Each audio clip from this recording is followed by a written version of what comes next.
Dear students, welcome back.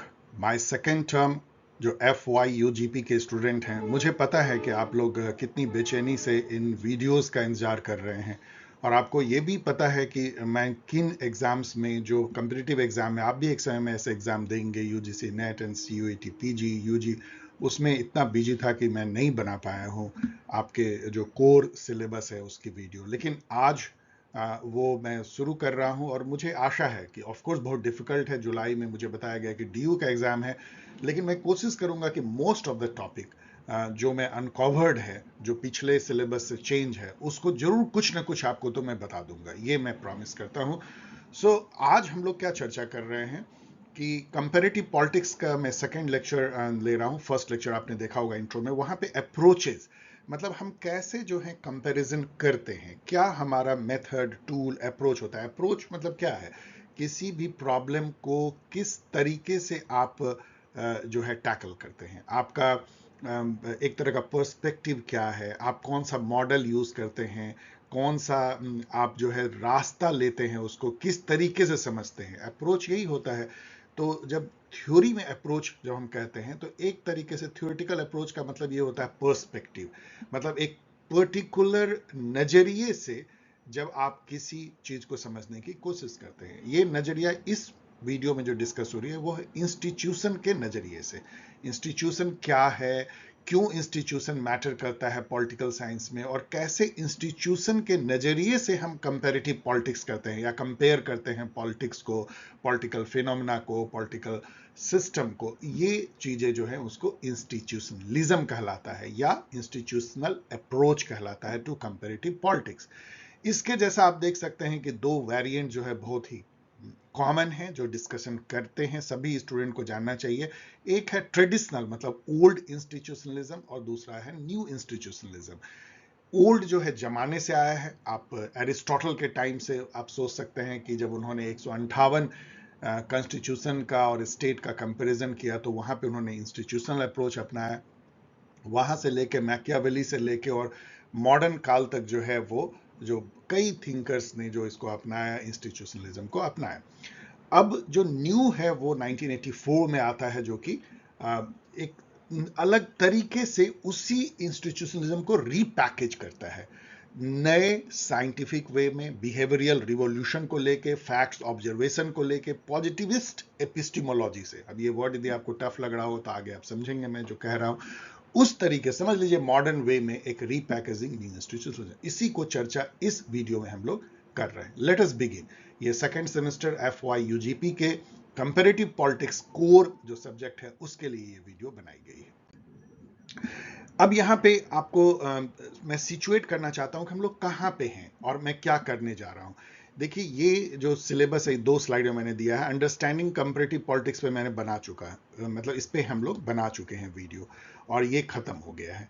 ये आज जो है, ये समझिए एक तरह का इसका हाफ खत्म हो जाएगा।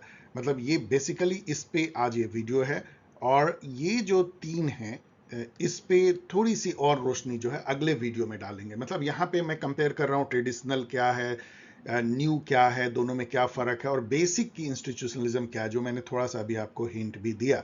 नेक्स्ट वीडियो में हम लोग जो रैशनल चॉइस, सोशियोलॉजिकल और हिस्टोरिकल इंस्टीट्यूशनलिज्म, जो कि तीनों न्यू इंस्टीट्यूशनलिज्म कहलाते हैं, इस पे हम लोग जो है नेक्स्ट वीडियो में चर्चा करके इसको खत्म करेंगे। उसके बाद यहाँ पे देखें तो सिविक कल्चर ऑलरेडी मैं खत्म कर चुका हूं, आपको रीपैकेज करके मैं दे दूंगा। पहले पॉलिटिकल कल्चर में मैंने जो बनाया था वही वीडियो है। देन ये सब एकदम बिल्कुल नया है सिलेबस में, तो इसको चारों पे एक छोटा छोटा वीडियो बना करके इसको खत्म करेंगे डेफिनेटली। और फिर अंडर डेवलपमेंट में मैंने काफ़ी कुछ वीडियो बनाया है, उसको देख लेंगे। डिपेंडेंसी पे भी मैंने बनाया है, वर्ल्ड सिस्टम थ्योरी पे भी, मॉडर्नाइजेशन पे भी। तो इन सबको थोड़ा बहुत रीपैकेज करके मैं आपको जल्द दे दूंगा। और यहाँ पे भी हम लोगों ने पिछली बार जो था, सिलेबस थोड़ी चेंज हुई थी, तो वुमेन जो है कंपैरेटिव पॉलिटिक्स में, वो एक वीडियो मैंने बनाया था, लेकिन ऑफ कोर्स वो अलग ढंग से थी। वीडियो बनाया था या गाइड में था, मुझे देखना होगा, लेकिन इसको भी हम लोग कवर करेंगे।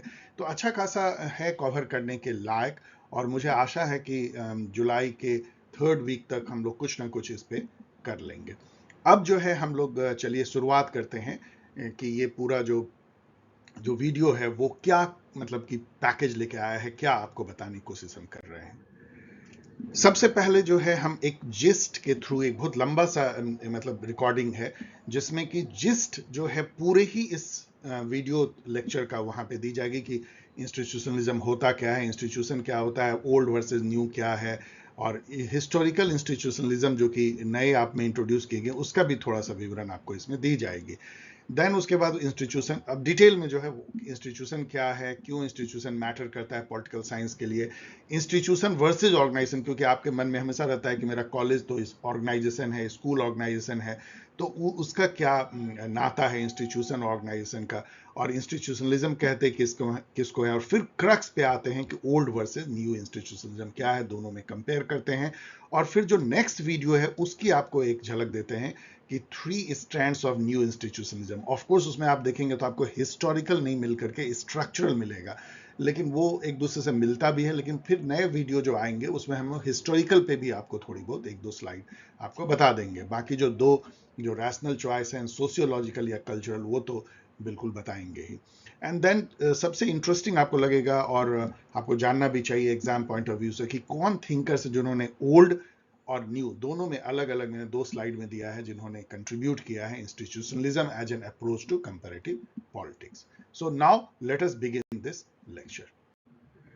आइए सबसे पहले एक जो ओवरऑल जिस्ट है इंस्टीट्यूशनलिज्म का, इंस्टीट्यूशन क्या होते हैं, क्या ओल्ड एंड न्यू इंस्टीट्यूशनलिज्म क्या है, और कहां पे हिस्टोरिकल इंस्टीट्यूशनलिज्म प्लेस होता है इन दोनों ओल्ड और न्यू के बीच में, इसको पहले हम लोग देख लेते हैं। इस पूरे वीडियो लेक्चर का आप समझ सकते हैं एक तरह से जिस्ट।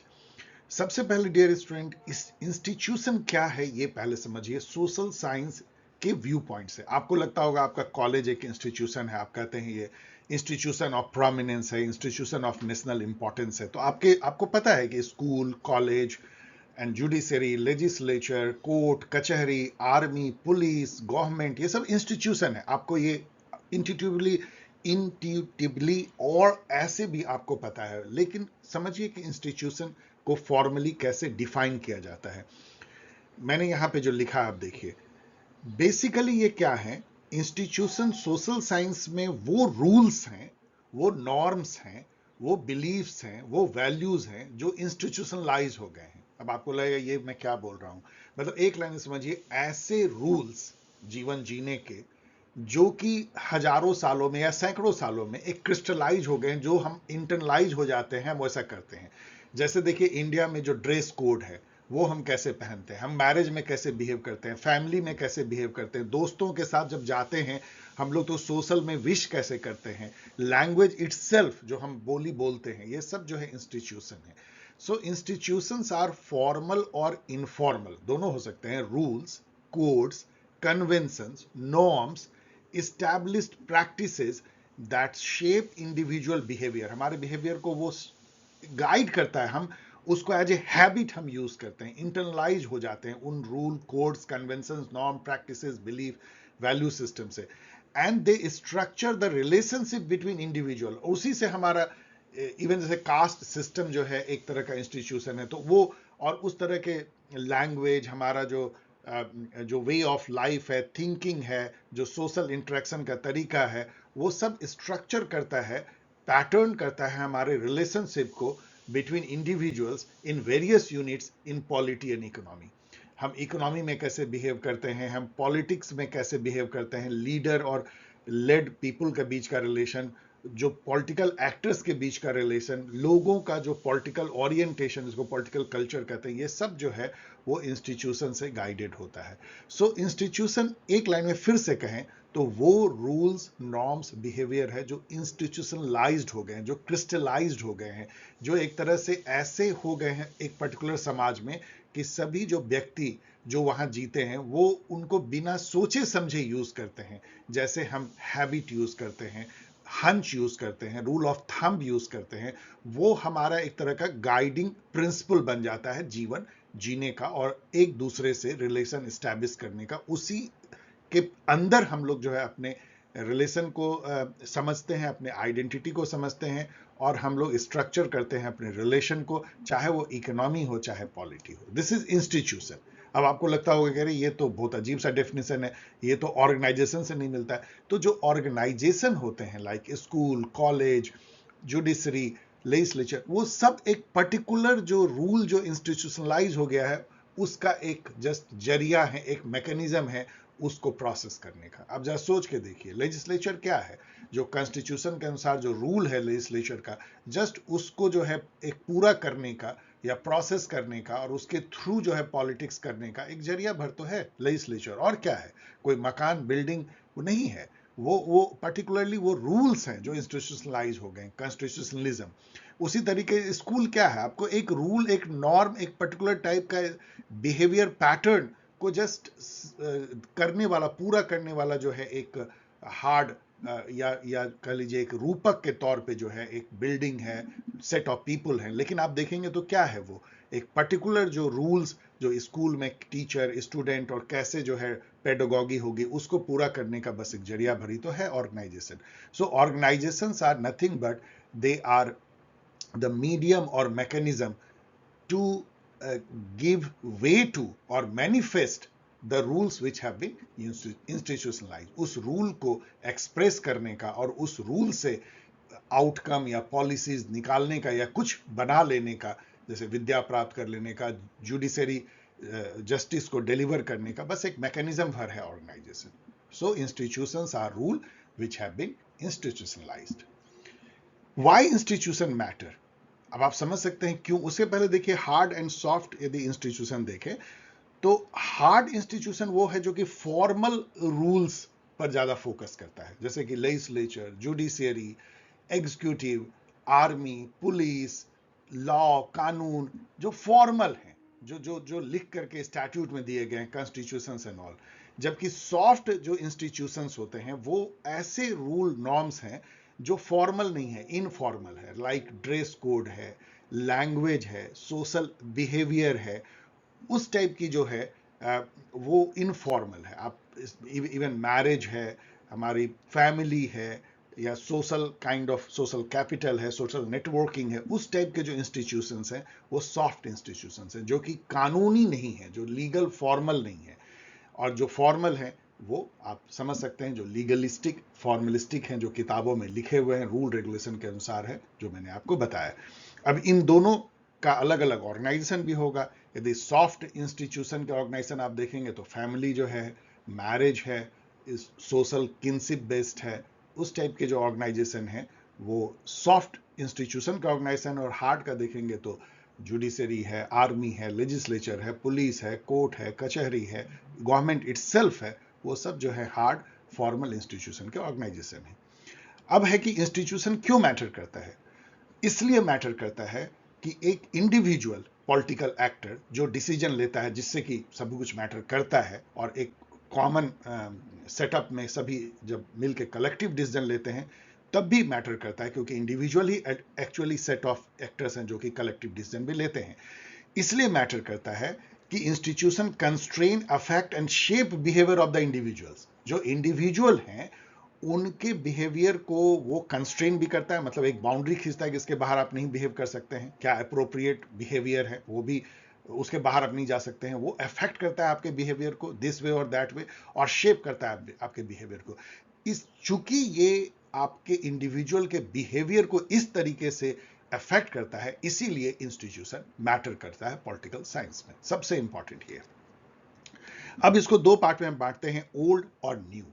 ओल्ड इंस्टीट्यूशनलिज्म जो है वो समझ लीजिए कि 1950 के पहले अनंत काल से, मतलब जब से पॉलिटिकल साइंस प्लेटो से यदि आप स्टार्ट कीजिए 2400 साल से लेकर के 1950 तक का जो इंस्टीट्यूशनलिज्म था वो ओल्ड था, जिसमें फोकस बेसिकली क्या था? वो फॉर्मल लीगल जो इंस्टीट्यूशंस हैं स्टेट के, जैसे कि legislature, judiciary, army, government, constitution, उस पे था। आप याद कीजिए प्लेटो का आइडियल स्टेट, वो भी इंस्टीट्यूशनलिज्म है। एरिस्टोटल का याद कीजिए कि उन्होंने करीब 158 कॉन्स्टिट्यूशंस गवर्नमेंट को स्टडी करके 6 ideal type of constitution government बताया। आपको याद है या आप पढ़ेंगे भी आगे कि monarchy, tyranny, oligarchy, aristocracy and polity, democracy, इन 6 पार्ट में उन्होंने बांटा। ये सब जो है इंस्टीट्यूशनल अप्रोच था, मतलब कि स्टेट और उसके इंस्टीट्यूशन को पढ़ना, समझना, कैसे वो इवॉल्व हुए हैं और वो किस तरीके से जो है political outcome, process and policies को डिसाइड करते हैं। ये ओल्ड इंस्टीट्यूशनलिज्म था। यहाँ पे हार्ड इंस्टीट्यूशंस पे, जो मैंने एक्सप्लेन किया, जो फॉर्मल लीगलिस्टिक रूल्स नॉर्म्स, उस पे जो है ज्यादा फोकस था। ये जो है इसको माना जाता है कि ये ज्यादा फॉर्मल लीगल था, ऑफ कोर्स कॉन्स्टिट्यूशनल था, नॉर्मेटिव था, मतलब वैल्यू बेस्ड था, डिस्क्रिप्टिव ज्यादा था, एनालिटिकल कम था, क्वालिटेटिव ज्यादा था, क्वांटिटेटिव कम था, मतलब जैसे फैक्ट्स ऑब्जर्वेशन पे कम जोर था, इंपेरिकल उतना नहीं था। ये बहुत ज्यादा इथनोसेंट्रिक था क्योंकि यूरोप के कल्चर से गाइडेड था। यूरोप को सेंटर में रख करके बहुत कम जो है थर्ड वर्ल्ड कंट्रीज या अदर कंट्री के इंस्टीट्यूशन पे फोकस था। अधिकतर फोकस वेस्टर्न यूरोप के इंस्टीट्यूशंस पे था और कन्फिगरेटिव था, मतलब कि एक केस स्टडी लिया, उसका एनालिसिस ट्रूली कंपेरेटिव नहीं था। उसके बदले 1980 उसी में जो है मार्च एंड ऑलसन, ये कहे जाते हैं, जन्म दिया उन्होंने न्यू इंस्टीट्यूशनलिज्म को, जो एक नए तरीके से इंस्टीट्यूशनलिज्म को नए कलेवर के साथ उन्होंने प्रस्तुत किया। उन्होंने कहा कि इंस्टीट्यूशंस केवल हार्ड इंस्टीट्यूशंस नहीं है, सॉफ्ट भी उतना ही इंपॉर्टेंट है, जो अभी हम लोगों ने देखा, dress code, language, family, marriage and all. And they give new meaning and role to institutions in post behavioural phase. अब जो बिहेवियरलिज्म था उसका एक तरह से झोंका आया 1950 से 1960-70 के बीच में, सब बह गए उसमें। बिहेवियरलिज्म क्या था कि कोई भी सोशल साइंस को समझना हो, इकोनॉमिक्स हो, साइकोलॉजी हो, सोशियोलॉजी हो, पॉलिटिकल साइंस हो, तो ह्यूमन बिहेवियर को पहले समझो और एक ह्यूमन बिहेवियर को समझने के साथ समझो कि ह्यूमन ऐसा बिहेव क्यों कर रहा है एक पर्टिकुलर सेटअप में जैसा वो कर रहा है। यदि वो वोटिंग दे रहा है तो ऐसा क्यों कर रहा है, यदि किसी पॉलिटिकल पार्टी को पसंद कर रहा है तो ऐसा क्यों कर रहा है, यदि कोई पॉलिटिकल रिवोल्यूशन हो रही है तो ऐसा क्यों हो रहा है। ह्यूमन बिहेवियर के तौर पर समझो उसको, और उस बिहेवियर को समझने के लिए facts and observations, data, empirical, इसका सहारा लो, ना कि नॉर्मेटिज्म की आंख बंद करके abstract reasoning, logic and rationality से सोचो। ये बिहेवियरलिज्म था। जब ये दौर बीत गया तो न्यू इंस्टीट्यूशनलिज्म ने कहा नहीं, इन दोनों का एक सिंथेसिस होना चाहिए, hard and soft institutions, normative and empirical, fact and value, सबका सिंथेसिस होना चाहिए। और उसके तौर पे हमको जो है ह्यूमन वैल्यूज को दोनों तरीके समझना है, और ह्यूमन बिहेवियर को भी हमको दोनों तरीके से समझना है, फॉर्मल एंड इनफॉर्मल इंस्टीट्यूशन के थ्रू या हार्ड एंड सॉफ्ट इंस्टीट्यूशन के थ्रू। तो उन्होंने ये कहा कि इंस्टीट्यूशन जो है वो शेप करते हैं इंडिविजुअल बिहेवियर को डेफिनेटली, लेकिन एक पर्टिकुलर कल्चरल कॉन्टेक्स्ट में एंड सोशल स्ट्रक्चर में। अब इसका जो मतलब है आगे आपको बताएंगे। मतलब कि इंस्टीट्यूशन मैटर करते हैं, इंस्टीट्यूशन इंडिविजुअल के बिहेवियर को अफेक्ट करते हैं, शेप करते हैं, इंडिविजुअल उससे गाइडेड होता है, लेकिन डिफरेंट कल्चर में अलग अलग तरीके से इंस्टीट्यूशन जो है वो इंडिविजुअल के बिहेवियर को शेप करते हैं। तो culture matters, cultural context matters, and जो डिफरेंट सोशल स्ट्रक्चर है, मैक्रो सोशल स्ट्रक्चर, लाइक कहीं पे कास्ट सिस्टम है, कहीं पे मान लीजिए मैक्रो स्ट्रक्चर है कि यूनिटरी स्टेट है, कहीं पे फेडरलिज्म है, इस टाइप के जो बड़े बड़े स्ट्रक्चर, कहीं मोनार्की है, कहीं डेमोक्रेसी है, ऐसे जो सोशल स्ट्रक्चर हैं वो भी जो है इंस्टीट्यूशन को बहुत तरीके से मोल्ड करते हैं, और उनका भी असर पड़ता है कि इंस्टीट्यूशन किस तरीके से डेवलप होती है, और फिर इंटर्न इंस्टीट्यूशन इंडिविजुअल के बिहेवियर को कैसे अफेक्ट करती है। सो न्यू इंस्टीट्यूशनलिज्म ने केवल जो है इंस्टीट्यूशन को स्टडी नहीं किया, both hard and soft institutions को ही स्टडी नहीं किया, बल्कि इंस्टीट्यूशन का जो कनेक्ट था कल्चर से और सोशल स्ट्रक्चर से, उसके बेसिस पे एक सिंथेटिक जो है वो अप्रोच लिया कि इंस्टीट्यूशन कैसे जो है इंडिविजुअल के बिहेवियर को अफेक्ट करता है, और थ्रू दैट कैसे वो political processes, outcome and policies को अफेक्ट करता है। हिस्टोरिकल इंस्टीट्यूशनलिज्म जो है इस बीच में एक न्यू अप्रोच था, ये ओल्ड नहीं है इंस्टीट्यूशनलिज्म। हिस्टोरिकल इंस्टीट्यूशन इनफैक्ट 10 साल बाद आया, 1990 सब में आया। उसमें यह कहा गया कि इंस्टीट्यूशन कैसे हिस्टोरिकली इवॉल्व हुआ है किसी पर्टिकुलर पॉलिटिकल सिस्टम में या पर्टिकुलर कल्चर में, उसका एनालिसिस बहुत जरूरी है। कौन सा हिस्टोरिकल एक्सीडेंट या हिस्टोरिकल जो क्रिटिकल जंक्चर था हिस्ट्री में, जिसने एक पर्टिकुलर तरह के इंस्टीट्यूशन को जन्म दिया। फॉर एग्जाम्पल, कि क्यों ऐसा हुआ कि 17वीं शताब्दी के बीच में और लास्ट में इंग्लैंड में पार्लियामेंट्री फॉर्म ऑफ गवर्नमेंट जो है वो उभर के आया, मोनार्की एक तरह से खत्म हो गया, कॉन्स्टिट्यूशन। क्या था हिस्टोरिकल सिविल वॉर और ग्लोरियस रिवॉल्यूशन के कॉन्टेक्स्ट में क्या हुआ था वहां की वहां हुआ, जबकि फ्रांस में ऐसा नहीं हो पाया, जर्मनी में ऐसा नहीं हो पाया। तो हिस्टोरिकल इंस्टीट्यूशनलिज्म एम्फेसिस करता है importance of evolution of institution in historical context, and फिर उनका क्या रोल होता है shaping political process outcome and policies. वो ये देखते हैं कि कौन सा हिस्टोरिकल एक्सीडेंट या क्रिटिकल जंक्चर ने पर्टिकुलर टाइप के इंस्टीट्यूशनल अरेंजमेंट को जन्म दिया, कैसे जो है जो एग्जिस्टिंग इंस्टीट्यूशंस थे उसकी जो वर्किंग थी उसका फीडबैक से कैसे इंस्टीट्यूशन या तो स्ट्रेंथन हुआ या चेंज हुआ। पाथ डिपेंडेंसी क्या है, मतलब कि यदि कोई पॉलिसी डिसीजन हो गया, कोई इंस्टीट्यूशनल अरेंजमेंट बन गया, जैसे कि पार्लियामेंट्री डेमोक्रेसी हो गया ब्रिटेन में, 300 साल रह गया, तो क्या आप उसको प्रेसिडेंशियल फॉर्म में चेंज कर सकते हैं? ये पाथ डिपेंडेंट है। यदि इंडिया ने मान लीजिए कि अंग्रेजों ने 200 साल तक जो है हमें पार्लियामेंट्री डेमोक्रेसी सिखा दिया, तो क्या हम आज़ादी के बाद से प्रेसिडेंशियल बन सकते थे? क्या 70 साल यदि हमने एक पर्टिकुलर तरह का इलेक्टोरल पॉलिटिक्स अपना लिया है, एफपीटीपी, तो क्या हम प्रोपोर्शनल रिप्रेजेंटेशन में जा सकते हैं? बहुत डिफिकल्ट है। इसको पाथ डिपेंडेंसी कहते हैं, मतलब आपका जो हिस्टोरिकल जो आपका पाथ है जो आपने ले लिया है, चाहे पॉलिसी में हो, चाहे इंस्टीट्यूशनल अरेंजमेंट में हो, चाहे रिलेशन डिफरेंट इंस्टीट्यूशंस और इंस्टीट्यूशन इंडिविजुअल के बीच का हो, या कल्चर और इंस्टीट्यूशन का रिलेशन हो, ये सारे चीज इतने क्रिस्टलाइज हो जाते हैं, इतने सॉलिडिफाई हो जाते हैं कि उसको चेंज करना बहुत आसान नहीं होता है। उसका जो ट्रांजैक्शनल कॉस्ट होता है चेंज करने का वो ह्यूज होता है। इस फिनोमेना को पाथ डिपेंडेंसी कहते हैं। तो हिस्टोरिकल इंस्टीट्यूशंस जो है critical juncture, feedback, path dependency, lock in effects and stickiness, वही है कि पाथ डिपेंडेंसी को बताते हैं कैसे आप लॉक इन हो जाते हैं एक पर्टिकुलर इंस्टीट्यूशनल अरेंजमेंट में, पर्टिकुलरली वैल्यू सिस्टम में, पर्टिकुलरली नॉर्म में, पर्टिकुलर रूल में, चाहे हार्ड या सॉफ्ट, उस रूल से आप बाहर नहीं जा पाते हैं। इसलिए हर जो सोसाइटी होता है वो एक तरह का एक फिक्स्ड हो जाता है अपने पास्ट के जो इंस्टीट्यूशनल अरेंजमेंट है या जो रूल्स जो इंस्टीट्यूशनलाइज हो गए हैं उसमें वो लॉक इन हो जाता है, उससे स्टिक हो जाता है, चिपक जाता है। वो चेंज होना बहुत बहुत डिफिकल्ट होता है। इन सब की स्टडी, इसका मतलब एक लाइन में कहें तो इंस्टीट्यूशंस का हिस्टोरिकल इवोल्यूशन एक पर्टिकुलर कॉन्टेक्स्ट में, हिस्टोरिकल कॉन्टेक्स्ट में कैसे हुआ है, और फिर वो इंस्टीट्यूशनल अरेंजमेंट कैसे पॉलिटिकल प्रोसेस आउटकम पॉलिसी को अफेक्ट करता है, इसका अध्ययन जो है हिस्टोरिकल इंस्टीट्यूशनलिज्म है। इसमें मॉडर्न जो टेक्निक है like facts, observation, empirical, scientific, analytical, statistics, quantitative, इन सब का जो है यूज किया जाता है हिस्टोरिकल इंस्टीट्यूशनलिज्म में। तो एक मॉडर्न अप्रोच जैसा ये माना जाता है। फाइनली मैं आपको कहना चाहता हूं कि जो न्यू इंस्टीट्यूशनलिज्म है, मतलब जो हार्ड और सॉफ्ट का सिंथेसिस है, सॉफ्ट को भी उतना ही इंपॉर्टेंस देता है, जो कि इनफॉर्मल इंस्टीट्यूशंस को भी ज्यादा वैल्यू देता है, और जो कि बहुत ज्यादा साइंटिफिक है, जो कि मॉडर्न है, एक तरह समझ लीजिए बहुत मायने में मॉडर्न टेक्निक भी यूज करता है। उसके 3 वेरिएंट हैं। एक है रैशनल चॉइस, मैं यहाँ एक्सप्लेन नहीं कर रहा हूं, इसमें इंडिविजुअल को सबसे ज्यादा जो है फोकस किया जाता है। कल्चर, जिसमें जो कल्चरल कॉन्टेक्स्ट जो है वो सबसे अधिक फोकस होते हैं कि एक पर्टिकुलर कल्चरल कॉन्टेक्स्ट कैसे इंस्टीट्यूशन को शेप करता है, उसके रूल्स को कितने से इफेक्ट करता है, और इंटर्न फिर इंस्टीट्यूशन कैसे इंडिविजुअल को इफेक्ट करती है। और स्ट्रक्चरल, मतलब कि जो सोशल स्ट्रक्चर है, मैक्रो स्ट्रक्चर यदि आप देखें सोशल साइंस में तो ये पैटर्न्ड सोशल बिहेवियर है, पैटर्न्ड सोशल रिलेशन है जो हजारों साल में क्रिस्टलाइज हो जाती है। जैसे कास्ट सिस्टम एक सोशल स्ट्रक्चर है, पैट्रियार्की एक सोशल स्ट्रक्चर है। इसमें हजारों साल में जो है सोशल बिहेवियर या सोशल रिलेशन एक पर्टिकुलर तरह से पैटर्न हो जाती है, उसको बदलना डिफिकल्ट होता है, उसको सोशल स्ट्रक्चर कहते हैं।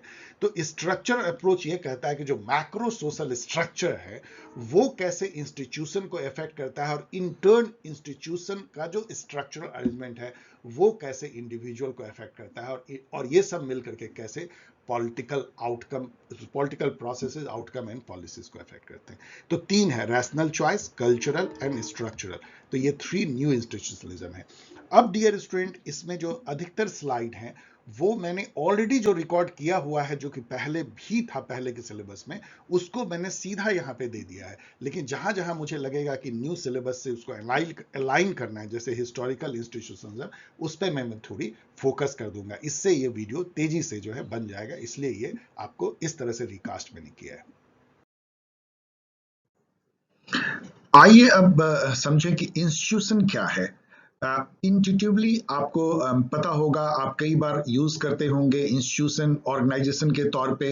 यदि हम कहते हैं यूनिवर्सिटी एक इंस्टीट्यूशन है, पार्लियामेंट एक इंस्टीट्यूशन है, मैरिज भी इंस्टीट्यूशन है, फैमिली इंस्टीट्यूशन है, तो इनसे आपको कुछ आइडिया मिलता होगा कि इंस्टीट्यूशंस आर फॉर्मल और इनफॉर्मल रूल्स, कोड्स रिटन या टैसिट बिना बोले हुए जो कोड होते हैं, behavioural code, conventions, norms, established cultural practices, those shape individual behavior and structure the relationship between individuals in various units in the polity and economy.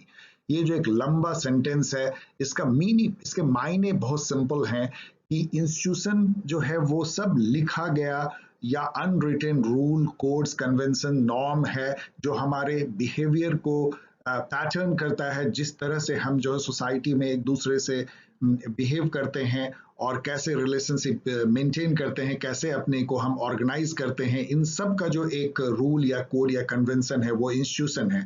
और ये जो इंस्टीट्यूशन है वो पॉलिटी, इकोनॉमी और सोशल लाइफ तीनों को चलाने के लिए एक व्हीकल के काम में आता है। मतलब इंस्टीट्यूशन के फॉर्म में ही हम जो है पॉलिटिक्स करते हैं, इकोनॉमी एक्टिविटी करते हैं या सोशल एक्टिविटी करते हैं। अनदर यदि आप देखें तो एस्टैब्लिश्ड लॉ, कस्टम और प्रैक्टिसेस, ये भी एक डेफिनेशन है। और जैसे लेन और एरिसन ने कहा, a rule that has been institutionalised is institution. मतलब वो रूल जो कि जमाने से चलते चलते चलते जो हमारे पूरे एक सोशल पैटर्न का पार्ट बन गए हैं, इम्बेडेड हो गए हैं हमारे बिहेवियर में, हमारे सोच में, उसको हम जो है इंस्टीट्यूशन कह सकते हैं। यहाँ पे आपको लगता होगा कि इंस्टीट्यूशन जो है बहुत कुछ आइडिया जैसा है, प्रोसेस जैसा है, ये कोई टेंजिबल थिंग नहीं है। लेकिन जब आप ऑर्गेनाइजेशन के तौर पे देखेंगे, जहाँ पे एक दीवार है, लाइक यूनिवर्सिटी की बाउंड्री है, लाइब्रेरी है, बिल्डिंग्स हैं, एकेडमिक बिल्डिंग्स हैं, तो आपको दिखेगा कि एक टेंजिबल जो इम्बॉडीमेंट है वो इंस्टीट्यूशन का ऑर्गेनाइजेशन के फॉर्म में होता है। तो ऑर्गेनाइजेशन जो है वो tangible form of institutional structure है जो इंस्टीट्यूशन के रूल रेगुलेशन से गाइडेड होता है। Humanly devised constraint that structure political, economic and social interaction, ये डगलस सी नॉर्थ ने कहा था। तो यहाँ पे इंस्टीट्यूशन जो है वो जो हमारा जो पॉलिटिकल, इकोनॉमिक, सोशल इंटरेक्शंस होता है ह्यूमन का, उसको शेप और कंस्ट्रेन करने के लिए, मतलब उसको जो है रेगुलेट करने के लिए जो भी हम ह्यूमन डिवाइसेस हम स्ट्रक्चर करते हैं वो इंस्टीट्यूशन है। यहाँ पे इंस्टीट्यूशन जो है एक सोशल कंस्ट्रक्ट है, मतलब एक आर्टिफैक्ट है। ये सोसाइटी के द्वारा बनाया गया जो है एक रूल्स रेगुलेशन का एक कंस्ट्रेन है जो कि इंडिविजुअल बिहेवियर को शेप करता है, जिससे कि रेगुलेटेड ऑर्डर्ड वे में सोसाइटी अपना काम कर सके। ये डगलस सी नॉर्थ की डेफिनेशन है। इंस्टीट्यूशन को जो है आप दो तौर पे देख सकते हैं, दो डायमेंशंस पे। एक है hard versus soft institutions. Hard institution का मायने होता है formal rules backed by formal law, जो कि जैसे कॉन्स्टिट्यूशन जो है हार्ड इंस्टीट्यूशन हो गए ऑफ द पॉलिटिकल सिस्टम। जैसे for example first pass the post electoral process जो इंडिया में जो है वो एक हार्ड जो है इंस्टीट्यूशन है। जैसे पार्लियामेंट्री फॉर्म ऑफ गवर्नमेंट है, फेडरलिज्म है, पार्टी सिस्टम है, पार्लियामेंट्स है, कॉन्स्टिट्यूशंस है, जुडिशियल सिस्टम, स्टेट, ये सब जो है हार्ड फॉर्म ऑफ इंस्टीट्यूशंस है। सॉफ्ट इंस्टीट्यूशन देखें तो वो informal rules, norms, practices, conventions backed by informal social sanctions. इसका कोई रिटर्न नहीं है जो हमारे सोशियो कल्चरल प्रैक्टिसेस का, नॉर्म का पार्ट बन जाता है, जो हम अनकॉन्शियसली जिसको फॉलो करते हैं बिना उसको रैशनल स्क्रूटनी किए हुए, जिसको हम वे ऑफ लाइफ मानते हैं, जिसको हम एक्सेप्टेड बिहेवियर मानते हैं, वो जो है सॉफ्ट इंस्टीट्यूशन हो जाता है। जैसे कि ड्रेस कोड, इवन लैंग्वेज जो है वो सॉफ्ट इंस्टीट्यूशन है। Family, marriage, accepted norms of political behaviour, political demonstration, political speech, क्या एक्सेप्टेड है क्या नहीं है, ये सब जो है हमारे सॉफ्ट इंस्टीट्यूशन का पार्ट है। और यदि अब इसका वैल्यू देखें सॉफ्ट का तो वो ज्यादा है। The most effective institutional arrangement incorporate in normative systems of informal and internalized rules, Levi बोलते हैं। Most significant institutional factors are often informal and tacit and intangible, unwritten, छुपा हुआ होता है, नॉर्थ कहते हैं। वो हार्ड इंस्टीट्यूशन के फॉर्म में नहीं आता है। जो सॉफ्ट इंस्टीट्यूशन है एक्चुअली वो इंस्टीट्यूशन का ज्यादा बड़ा हिस्सा है और वो हमारे पॉलिटिकल लाइफ को, पॉलिटिकल फिनोमेना को, पॉलिटिकल बिहेवियर को, पॉलिटिकल प्रोसेस को और आउटकम को ज्यादा इफेक्ट करता है, जो सॉफ्ट इंस्टीट्यूशंस है।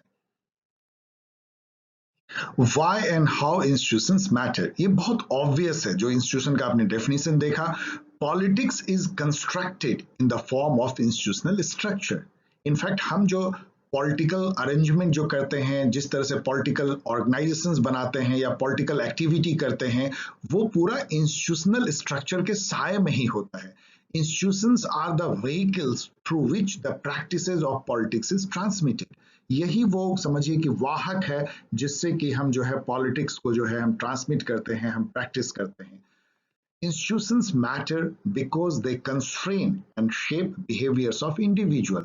जो इंडिविजुअल पॉलिटिकल एक्टर्स हैं उनके बिहेवियर को जो कंट्रोल करता है और शेप करता है, डिटरमिन करता है, वो इंस्टीट्यूशंस करता है, इसलिए मैटर करता है। इंस्टीट्यूशन प्रोवाइड द एनवायरनमेंट और field with in which individual organises themselves for purposeful activities.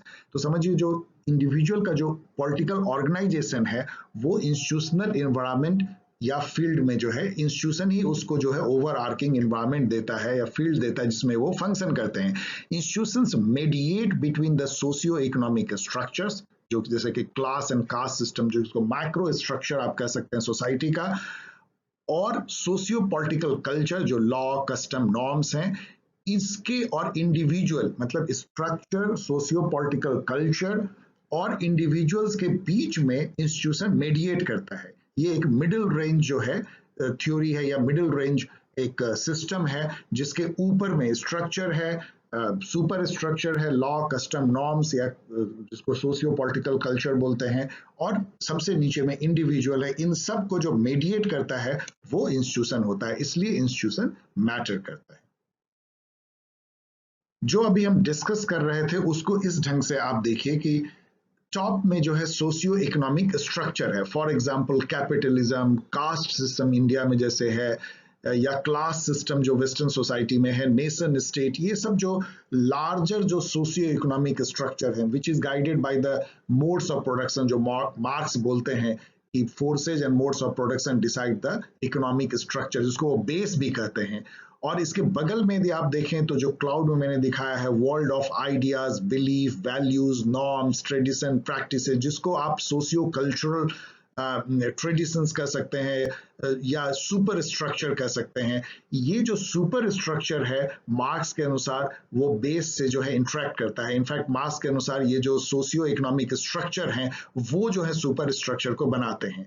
वैसे कई लोग ग्रामस्की के अनुसार जो है सुपर स्ट्रक्चर जो है वो बेस को अफेक्ट करते हैं, व्हाट्सएवर वे, इसलिए मैंने दोनों तरफ से एरो दिखाया है, दोनों एक दूसरे को अफेक्ट करते हैं, स्ट्रक्चर सुपर स्ट्रक्चर। और इंस्टीट्यूशन जो है वो उसके बीच में है, मतलब इंडिविजुअल जो पॉलिटिकल एक्टर्स हैं और जो ये सोशियो इकोनॉमिक स्ट्रक्चर और सुपर स्ट्रक्चर है उसके बीच में इंस्टीट्यूशन मेडिएट करता है।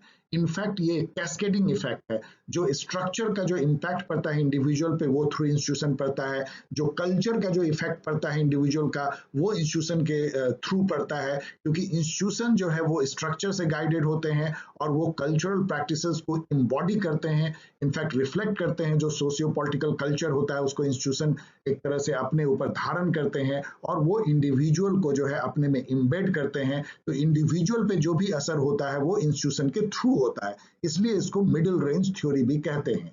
इंस्टीट्यूशन जैसे कि यहाँ मैंने दिखाया है आपको, इलेक्टोरल सिस्टम है, parliament, family, marriage, dress code, ये सब इंस्टीट्यूशंस हैं। तो यदि आप इनको देखेंगे तो ये सुपर स्ट्रक्चर से भी गाइडेड होते हैं और स्ट्रक्चर से तो गाइडेड होते ही हैं। और जैसे इंडिविजुअल एक्टर जैसे है पीएम है, प्रेसिडेंट है, लीडर है, कॉमन सिटीजन है, उन सब पर जो इफेक्ट होता है या उसके जो पॉलिटिकल बिहेवियर्स होते हैं या एक्शंस होते हैं वो इंस्टीट्यूशन उसको अफेक्ट करता है और इंस्टीट्यूशन इन टर्न जो है स्ट्रक्चर और सुपर स्ट्रक्चर से अफेक्टेड होता है। So this is the interrelationship between institutions, structure, superstructure and individuals.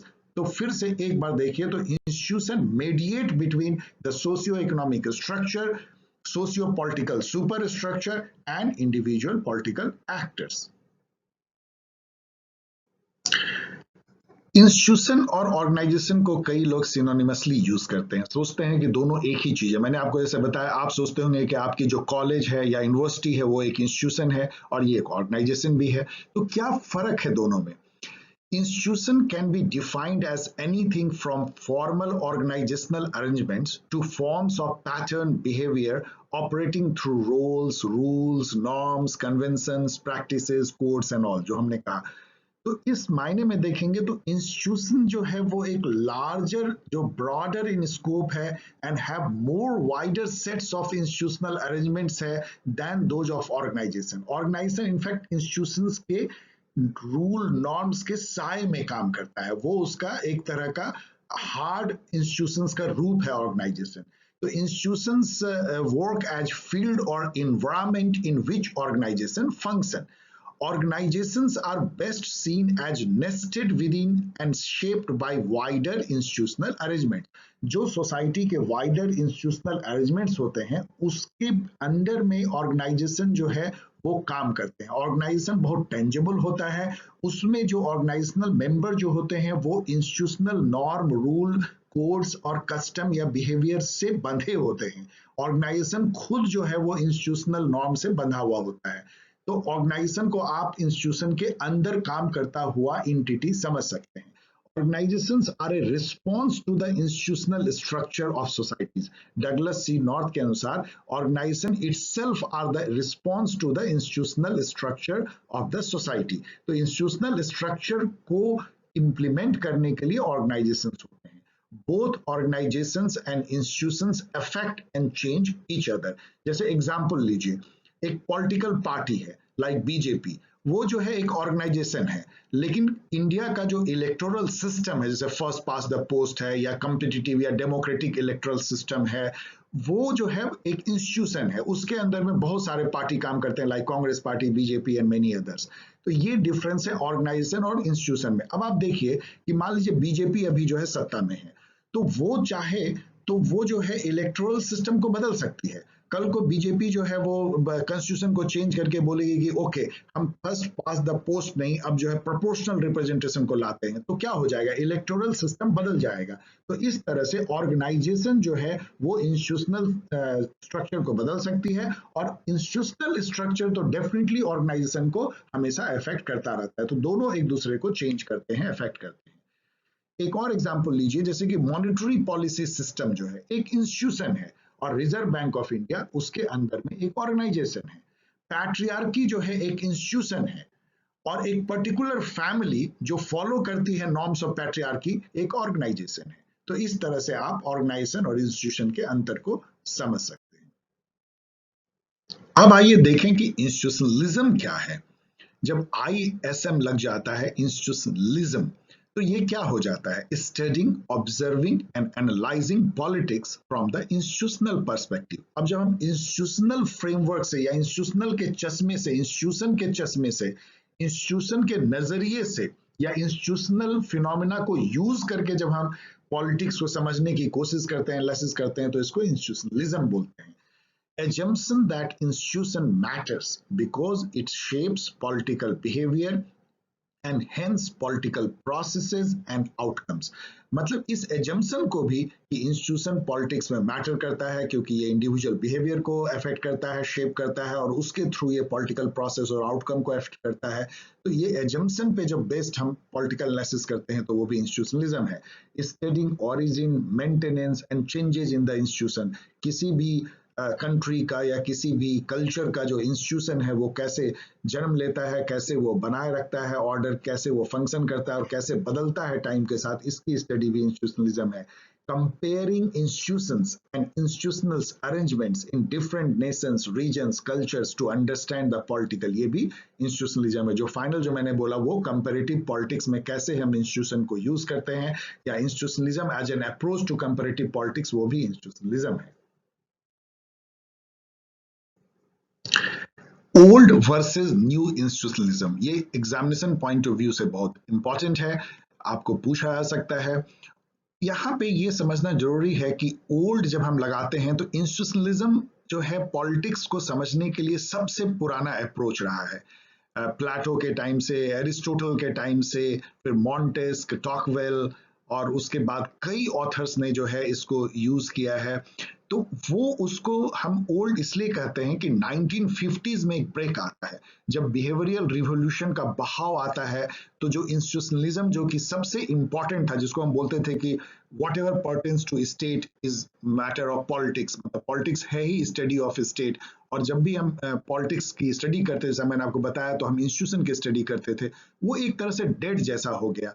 इसलिए जब 1980s में फिर से इंस्टीट्यूशन को बैक लाया गया, फिर से स्टेट को बैक इन फोकस लाया गया, तो उसको न्यू लेबल लगाया गया, न्यू इंस्टीट्यूशनलिज्म। तो old institutionalism was formal legal and administrative arrangements of state and governments, constitutions, legislature, judicial system. Thus, its focus was on hard institution. जो हम लोगों ने hard पढ़ा, formal rule regulation, formal legal, उस पे इसका ज्यादा फोकस था। और इसका ज्यादा जो फोकस था वो डिस्क्राइब करने पे था। फॉर्मल इंस्टीट्यूशन जो है मॉडर्न स्टेट के कैसे काम करते हैं, उनका क्या कॉन्स्टिट्यूशन है, और उसको जो है एक कंपैरेटिव रूप भी दिया गया कि एक स्पेसिफिक कंट्री में इंस्टीट्यूशन कैसे काम करते हैं, और क्रॉस कंट्री जो है उनका कंपैरिजन भी किया गया। लेकिन ये सारा जो है ये बहुत डिस्क्रिप्टिव था, नॉर्मेटिव था, मतलब कि आइडियलिस्टिक की इंस्टीट्यूशन कैसा होना चाहिए, जैसा प्लेटो ने कहा कि आइडियल स्टेट कैसा होना चाहिए, मतलब ये उस पे नहीं था कि एक्चुअली कैसा है, वो इंपेरिकल या पॉजिटिविस्ट नहीं था, वो नॉर्मेटिव फिलोसॉफिकल था, स्पेकुलेटिव था कि इस तरह से होना चाहिए, एनालिटिकल नहीं था, क्वालिटेटिव था, क्वांटिटेटिव नहीं था। और उसमें सबसे बड़ी जो खामी थी ओल्ड इंस्टीट्यूशनलिज्म में कि इंस्टीट्यूशन को एक ऑटोनोमस जो है इंडिपेंडेंट वेरिएबल जैसा पॉलिटिक्स में ट्रीट किया गया, जो कि अपने आप में एक फिनोमेना है, उसको स्टडी कर लेने से हम समझ जाएंगे कि पॉलिटिक्स क्या होता है। लेकिन जब बिहेवियरलिज्म आया तब ये रियलाइजेशन हुआ पॉलिटिकल साइंटिस्ट्स को कि इंडिविजुअल का जो पॉलिटिकल बिहेवियर होता है वो एक्चुअली पॉलिटिकल फिनोमेना को शेप करता है। और जब तक हम ये नहीं समझेंगे कि इंस्टीट्यूशन और इंडिविजुअल बिहेवियर में क्या रिलेशन है, तब तक केवल अपने आप में इंस्टीट्यूशन को पढ़ने और कंपेयर करने से कोई बहुत ज्यादा हमें साइंटिफिक समझ नहीं हो पाएगी पॉलिटिकल फिनोमेना और पॉलिटिकल बिहेवियर्स की।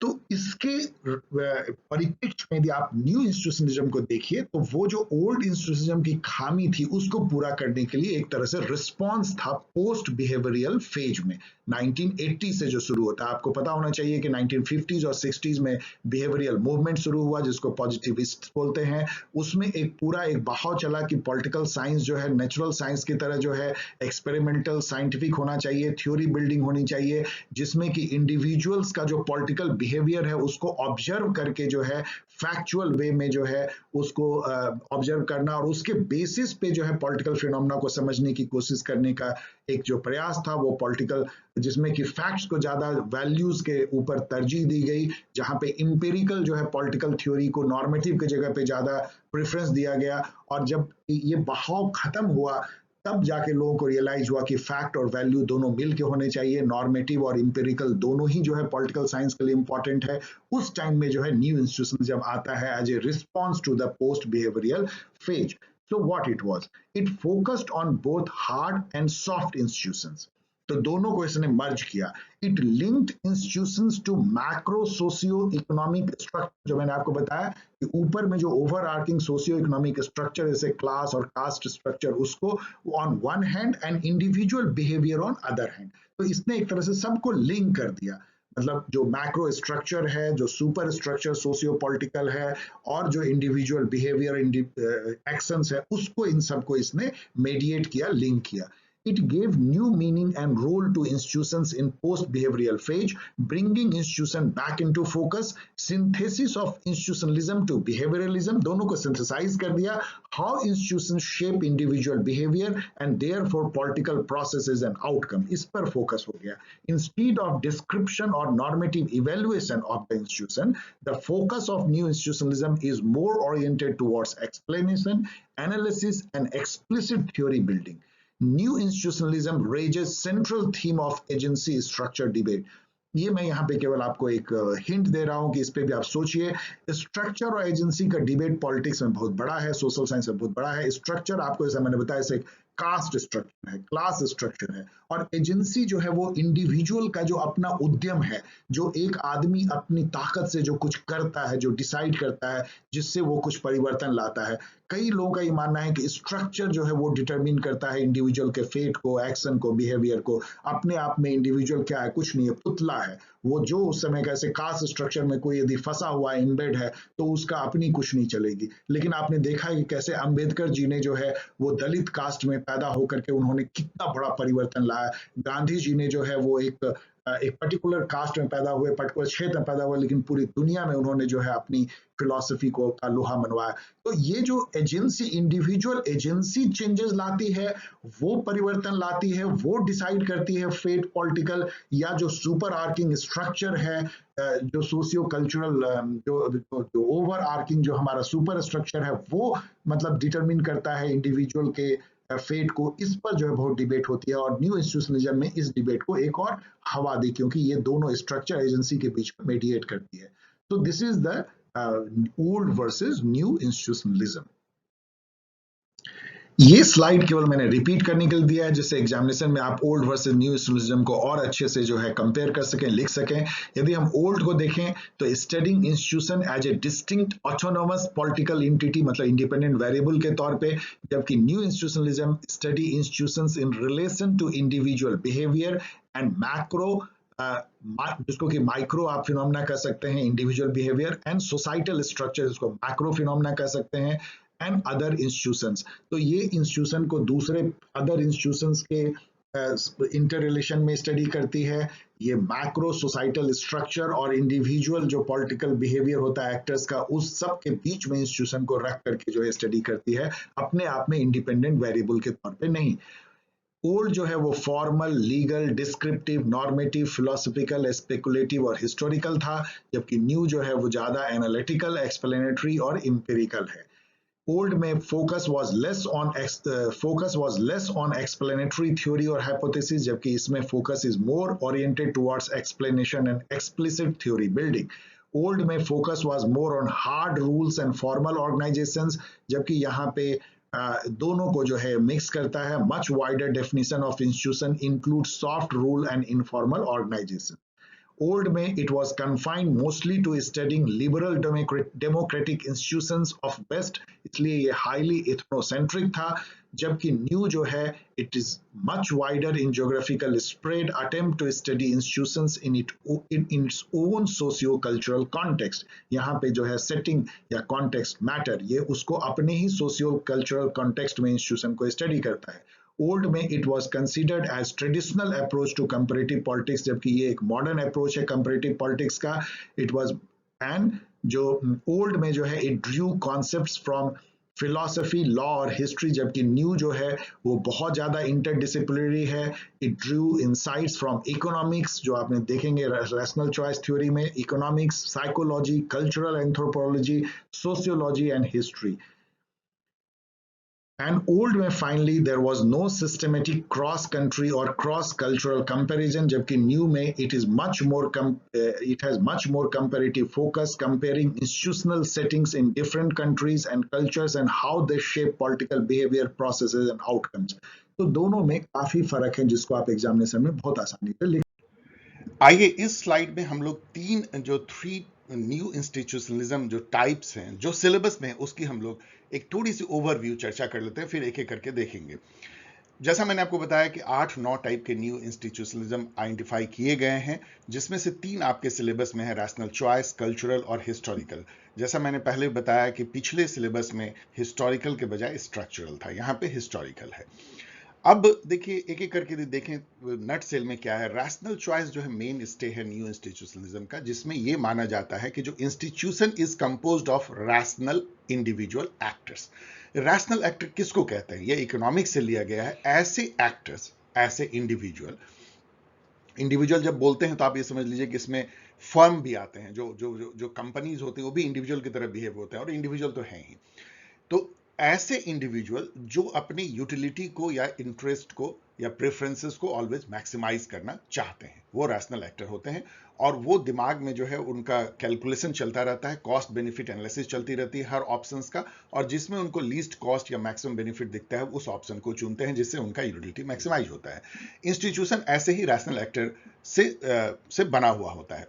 लेकिन इंस्टीट्यूशनलिज्म ये कहता है कि ऐसे रैशनल एक्टर जो है फ्री नहीं है अपने सोच विचार या डिसीजन के लिए। इंस्टीट्यूशन उनको दो तरीके से जो है वो इफेक्ट करता है। एक कि इंस्टीट्यूशन एक कंस्ट्रेन प्रस्तुत करता है, मतलब आप ये कर सकते हो, ये नहीं कर सकते हो, क्योंकि इंस्टीट्यूशन के जो रूल नॉर्म्स कन्वेंशन होते हैं वो उनके हाथ पैर बांध देते हैं। सेकेंड जो है, वो इंस्टीट्यूशन एक इंसेंटिव स्ट्रक्चर भी देता है, एक तरफ तो उनको रोकता है और दूसरी तरफ कुछ करने को प्रेरित करता है कि यदि ये करोगे तो तुम्हें रिवार्ड मिलेगा। तो ये जो रिवार्ड और पनिशमेंट का जो डर है, मतलब कह लीजिए कि कंस्ट्रेन और इंसेंटिव स्ट्रक्चर जो वो प्रस्तुत करता है एक रैशनल एक्टर को, इस बेसिस पे इंस्टीट्यूशन जो है वो रैशनल एक्टर के सोच और उनके डिसीजन मेकिंग को इफेक्ट करता है। यही रैशनल चॉइस न्यू इंस्टीट्यूशनलिज्म कहता है।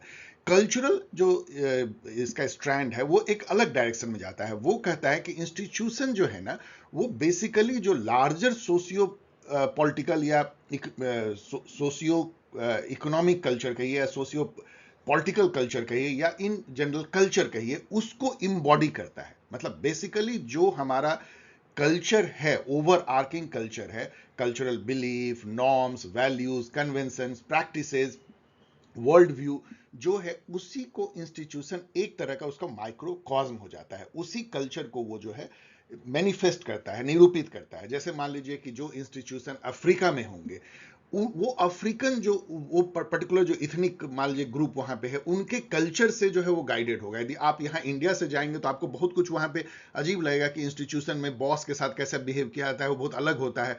जैसे फॉर एग्जाम्पल आप देखिए कि अमेरिका में आप किसी यदि ऑर्गेनाइजेशन में काम करते हैं, अपने सीनियर बॉस को नाम लेके बुलाते हैं, मिस्टर सो एंड सो। क्या इंडिया में आप ऐसा कर सकते हैं? ये यहाँ पे जो है डिस्कर्सी मानी जाती है। ये कल्चर से ये इफेक्ट आता है, किस तरीके से सबॉर्डिनेट जो बिहेव करते हैं बॉस से, कैसे पीयर टू पीयर में कैसे कम्युनिकेशन होता है, ये सब कल्चर से गाइडेड होता है। तो ये कल्चरल जो न्यू इंस्टीट्यूशनलिज्म है, कल्चर का जो इंपैक्ट होता है इंस्टीट्यूशन के डेवलपमेंट पे और कल्चर को कितना इंस्टीट्यूशन मिमिक करता है या इम्बॉडी करता है, उस पे फोकस होता है।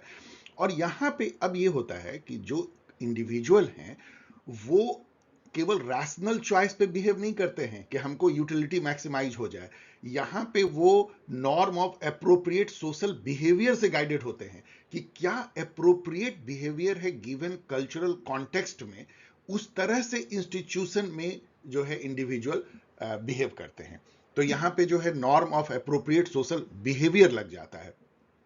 और इंस्टीट्यूशन में हर कोई जो है अपना एक पर्टिकुलर रोल या आइडेंटिटी बनाता है जो वो कल्चर से गाइडेड होता है और उस बेसिस पे एक्ट करता है। मतलब ओवर आर्किंग ये देखें तो कल्चर का क्या इंपैक्ट पड़ता है फर्स्ट इंस्टीट्यूशन के डेवलपमेंट इवोल्यूशन में, कल्चर को कितना इंस्टीट्यूशन जो है मिमिक करता है या उसका कितना मैनिफेस्टेशन होता है, और फिर कल्चरल नॉर्म्स का एक इंडिविजुअल के इंस्टीट्यूशनल कॉन्टेक्स्ट में क्या उसके बिहेवियर पर असर पड़ता है। इन सब की स्टडी जो है कल्चरल न्यू इंस्टीट्यूशनलिज्म करता है। हिस्टोरिकल न्यू इंस्टीट्यूशन जो कि नया आपको इस सिलेबस में दिया गया है, ये एक अलग तरीके का पूरा पैराडाइम है। ये जो है कैसे इंस्टीट्यूशन हिस्टोरिकल कॉन्टेक्स्ट में इवॉल्व हुए हैं। मान लीजिए यदि हम ये देखें कि इंडिया का पार्लियामेंट ये कैसे इवॉल्व हुआ है, तो पहले जो है ये ब्रिटिश काल में 1861 से इंडियन काउंसिल एक्ट, और उसके बाद 1892 से लेके चार्टर एक्ट, और धीरे धीरे जो है Morley Minto reform act of 1909, 1919 और फिर 1935, उस तरीके से ये जो है इवॉल्व हुआ। कभी बाइकैमरलिज्म हुआ, कभी जो है उसको कैसे रिप्रेजेंटेशन दिया गया, कैसे इलेक्शन हुआ। इस तरीके से यदि हम स्टडी करते हैं और उसका क्या असर पड़ा है, ये जो हिस्टोरिकल काल में किसी इंस्टीट्यूशन का उदय होता है और उसका जो रोल सोसाइटी में तय होता है, वो उसका हिस्टोरिकल प्रोसेस को एनालाइज करना और उसका क्या इंपैक्ट पड़ा है उस इंस्टीट्यूशन के इवोल्यूशन में, और इंटर्न आज जो इंस्टीट्यूशन इम्बॉडी करता है इस पूरे हिस्टोरिकल प्रोसेस को या कॉन्टेक्स्ट को, वो खुद इंस्टीट्यूशन आज के समय में कैसे जो है पॉलिटिकल प्रोसेसेस, आउटकम और पॉलिसीज को इफेक्ट करता है। मतलब एक लाइन में कहें तो ये हिस्टोरिकल कॉन्टेक्स्ट में जो इंस्टीट्यूशन का इवोल्यूशन होता है और हिस्टोरिकल जो कुछ इवेंट्स होते हैं, कुछ कंटिजेंसी हो गए, कोई ऐसा मतलब कि रिवॉल्यूशन हुआ या आज़ादी हुई और उसके बाद नया कॉन्स्टिट्यूशन बना, उससे जो इंस्टीट्यूशन बने, उस तरह के, और कैसे इंस्टीट्यूशन का जो हिस्टोरिकल कॉन्टेक्स्ट है उसको एक तरीके से बांध देता है, वो एक अलग डायरेक्शन में नहीं जा पाता है, वो पाथ डिपेंडेंट हो जाता है। मतलब हम कोर्स चेंज नहीं कर सकते। अब इंडिया आज के समय में चाहे कि हम प्रेसिडेंशियल फॉर्म ऑफ गवर्नमेंट अपनाए तो इट्स वेरी डिफिकल्ट, क्योंकि 200 साल का हमारा जो है एक पाथ डिपेंडेंसी हो गई है, लॉक इन हो गया है, स्टिकीनेस हो गया है, हम इस फॉर्म में ट्रेन हो गए हैं। इनफैक्ट जब हम लोगों की कॉन्स्टिट्यूशन बन रही थी तो उस समय ये हो रहा था क्यों ना हम लोग प्रेसिडेंशियल फॉर्म में जाए, तो जो कॉन्स्टिट्यूशन के निर्माता थे उन्होंने बोला नहीं, हम लर्न कर चुके हैं पार्लियामेंट्री फॉर्म ऑफ, हम इसमें ट्रेन हो गए हैं तो इसको चेंज नहीं करना। इस तरह के फिनोमेना को पाथ डिपेंडेंसी कहते हैं।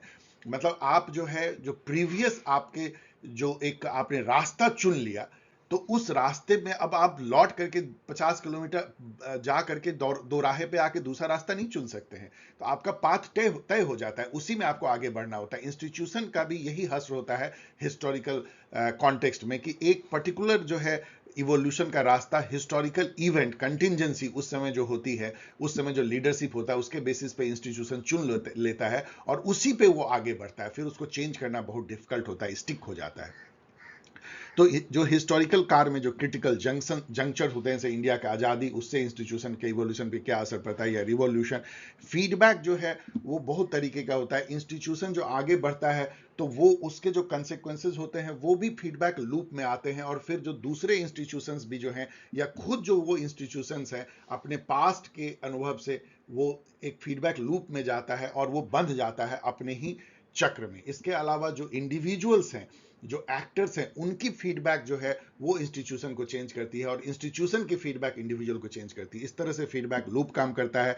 पाथ डिपेंडेंसी मैंने बता ही दिया, लॉक इन इफेक्ट आप समझ सकते हैं, स्टिकीनेस है, मतलब वही पाथ डिपेंडेंसी से आती है। ये सबको हम एनालाइज करते हैं कि इंस्टीट्यूशन कैसे डेवलप किया है और इंटर्न इंस्टीट्यूशन जो है वो कैसे अफेक्ट कर रहा है political processes and outcomes and policies को। ये हिस्टोरिकल न्यू इंस्टीट्यूशनलिज्म है। तो ये तीन का एक ओवरव्यू, अब एक एक करके हम लोग चलिए आगे देखते हैं। अब आइए कंट्रीब्यूशंस को देखें। पहले ओल्ड इंस्टीट्यूशनलिज्म में देखें तो तीन नाम जो है सबसे ज्यादा आते हैं चर्चा में, जो जिन्हें आप कह सकते हैं जैसे फाउंडर्स हैं मॉडर्न काल में। वैसे तो पुराने काल से एरिस्टोटल से लेके मैकियावेली, जैसे मैंने बताया, कई लोगों ने इस पे काम किया है, लेकिन मॉडर्न काल में the last phase of 19th and early 20th century में आप देखें तो जेम ब्रायस और लॉवेल लॉरेंस लॉवेल कह लीजिए, एंड ऑस्ट्रोगॉर्स्की, ये रसियन है। अभी देख सकते हैं ये दोनों तो अमेरिका में पढ़ाते थे, अलग अलग जगह ये लोग पैदा हुए हैं, लेकिन पढ़ाते ये लोग अमेरिका में थे। इन तीनों ने जो है काफ़ी काम किया है ओल्ड इंस्टीट्यूशनलिज्म पे। जेम ब्रायस का यदि हम देखें तो इनकी जो अमेरिकन कॉमनवेल्थ बुक है, मॉडर्न डेमोक्रेसीज है, ये एकदम समझिए कि कंपैरेटिव पॉलिटिक्स में जो इंस्टीट्यूशनल अप्रोच है उसका एक एग्जाम्पल है। इस तरह लॉवेल की जो एक बुक है द गवर्नमेंट ऑफ इंग्लैंड, ये हर जगह उस पढ़ाई जाती थी टेक्स्ट, मतलब कि कैसे इंस्टीट्यूशनल अप्रोच क्या होता है कंपैरेटिव पॉलिटिक्स में। इसके अलावा उन्होंने लिखा in government and parties in Continental Europe and public opinion and popular government. ये सब जो है एक सेमिनल वर्क हैं ये सब। इसमें उन्होंने स्टडी किया था फ्रांस, जर्मनी, स्विट्जरलैंड के पॉलिटिकल सिस्टम का, और कैसे वहाँ रेफरेंडम होता है, वोटिंग होती है, उसका क्या इम्पैक्ट पड़ता है, लाइक दैट। इसके अलावा जो ओस्ट्रोगॉस्की जो हैं रसियन पॉलिटिकल थिंकर, उनकी जो ये बुक है democracy and the organisation of political party, वो ये बताती है, जो बाद में रॉबर्ट माइकल ने भी ये किया, कि कोई भी पॉलिटिकल पार्टी जो है अल्टीमेटली ओलिगार्किकल हो जाती है, मतलब कि उस पॉलिटिकल पार्टी को दो चार आदमी ही कंट्रोल करते हैं। यही नियति होती है किसी भी पॉलिटिकल पार्टी की, जो अभी भी हम लोग देखते हैं। उस पर पहला जो विचार था उनका था ओस्ट्रोगॉर्स्की। इसके अलावा उन्होंने काफ़ी और भी जो लिखे हैं, वो उसने इंस्टीट्यूशनल अप्रोच को बहुत आगे बढ़ाया। अब ये जो दो थिंकर मैंने दिया है वो ऐसे नहीं है कि इन्होंने कोई ओल्ड इंस्टीट्यूशनलिज्म या ट्रेडिशनल इंस्टीट्यूशनलिज्म पे कोई बहुत खासा काम किया हो। ये वो क्रिटिकल थिंकर हैं जिन्होंने इंस्टीट्यूशनलिज्म को समझने की कोशिश की, और उन्होंने एक तरह से कंपेयर भी किया है कि किस डायरेक्शन में जा रहा है इंस्टीट्यूशनलिज्म, कहाँ जाना चाहिए, उसकी क्या बुराइयां हैं। जैसे रॉय मैक्रेडिस यदि आप देखेंगे, वैसे तो ये इस्तांबुल में इनका जन्म हुआ था, लेकिन अमेरिकन सिटीजन बने थे। तो इनका जो स्टडी ऑफ कंपैरेटिव गवर्नमेंट है, ये पूरा लेखा जोखा लेता है कि इंस्टीट्यूशनल अप्रोच की दशा और दिशा क्या रही है। जैसे कि वो ये बताते हैं कि जो ओल्ड इंस्टीट्यूशनलिज्म था वो नॉन कंपैरेटिव हो गया था, पैरोकियल हो गया था, मतलब एक छोटे से चीज़ों के नैरो मतलब माइंडेडनेस को पैरोकियल कहते हैं, बहुत ज़्यादा वो ट्रू कंपैरेटिव नहीं रह गया था। एक पर्टिकुलर पॉलिटिकल सिस्टम या दो तीन के में ही फंसा हुआ, स्टैटिक हो चुका है, प्रो चेंज नहीं है, एंड मोनोग्राफिक है, मतलब कि एक केस स्टडी को लेकर के वो ट्रूली जो है मतलब कंपैरेटिव नहीं रह गया है। And his another notable work is comparative politics notes and reading, जिसमें कि अगेन उन्होंने जो है कंपैरेटिव पॉलिटिक्स की क्या दशा और दिशा रही है उस पर पूरा एक तरह का एक थेसिस है वो। जीन ब्लॉन्डल, आप नाम से ही जान सकते हैं कि ये फ्रेंच हैं, और इनका जो भी एक तरह का पूरा लेखा जोखा जो कंपैरेटिव पॉलिटिक्स का लिया है, then and now comparative politics, तो उन्होंने उसमें traditional versus modern approach to comparative politics का पूरा वर्णन किया है, जिसमें कि इंस्टीट्यूशनल अप्रोच को भी उन्होंने सिचुएट किया है कि कैसे ये न्यू और ओल्ड में क्या डिफरेंस है, लाइक दैट। तो ये सभी थिंकर को आप मान सकते हैं कि इन्होंने जो है इंस्टीट्यूशनल अप्रोच को सींचा है। नेक्स्ट स्लाइड में हम लोग देखेंगे कि जो न्यू इंस्टीट्यूशनलिज्म है उसको किन थिंकर्स ने कंट्रीब्यूट किया है। यदि हम प्रोमिनेंट कंट्रीब्यूटर्स देखें जिन्होंने हम हमेशा याद करते हैं, तो इसकी शुरुआत जो न्यू इंस्टीट्यूशनिज्म की मानी जाती है 1984 में March and Olsen, James March and Johan Olsen जो है दोनों अमेरिकन हैं, they may be called founders of new institutionalism. उन्होंने बुक लिखा the new institutionalism organisational factors in political life 1984 में, उससे इसकी शुरुआत मानी जा सकती है। It was followed by many books, rediscovering institutions आप टॉपिक दे सकते हैं, the organisational basis of politics, then democratic governance 1905 में, और उन्होंने जो है garbage can model of decision making theory भी दिया, बहुत एक्साइटिंग और बहुत ही इंट्रीगिंग और बहुत इंटरेस्टिंग डिसीजन मेकिंग थ्योरी जो कभी आपको हम डेफिनेटली बताएंगे। डगलस सी नॉर्थ जो है वो एक रैशनल चॉइस न्यू इंस्टीट्यूशनलिस्ट हैं, जिन्होंने कि रैशनल चॉइस पे काफी काम किया है, अमेरिकन इकोनॉमिस्ट हैं। इनका कहना था कि institutions are created by utility maximising individuals with clear intention. Definitely ये रैशनल चॉइस के सपोर्टर थे, तो ऐसा ही कहेंगे। How institution lowers the transaction cost in market economy, तो इस पे हम डिटेल में चर्चा नहीं कर रहे, लेकिन इनका कहना था कि ट्रांजैक्शन कॉस्ट जो है उसको लोअर करता है मार्केट इकोनॉमी में इंस्टीट्यूशन, वो उसका रोल है। विलियम स्कॉट जो है वो अमेरिकन सोशोलॉजिस्ट हैं, इन्होंने जो है रिलेशन दिया between organisation and their institutional environment. जो मैंने आपको ऑर्गेनाइजेशन वर्सेस जो इंस्टीट्यूशन बताया उसमें काफी थॉट विलियम स्कॉट के हैं। देन पॉल डी मैगियो और वॉल्टर सी पावल, इन दोनों ने मिल करके, बोथ अमेरिकन सोशोलॉजिस्ट हैं, इन्होंने बेसिकली सोशियोलॉजिकल न्यू इंस्टीट्यूशनिज्म या कल्चरल न्यू इंस्टीट्यूशनिज्म में काफी काम किया है।